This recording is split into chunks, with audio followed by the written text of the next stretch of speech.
বড় হওয়া ভালো, তবে অন্যকে ছোট করে নয়। সুখে থাকা ভালো, তবে অন্যকে কাঁদিয়ে নয়।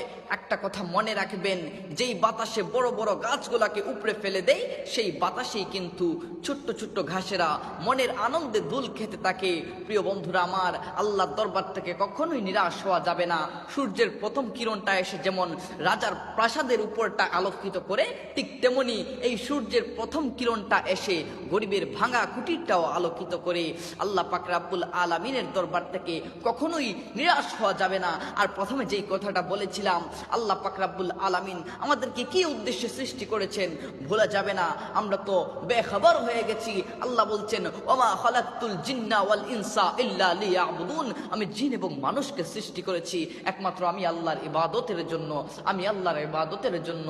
প্রিয় বন্ধু, রজব চলে গেল, শাবান চলে যাচ্ছে।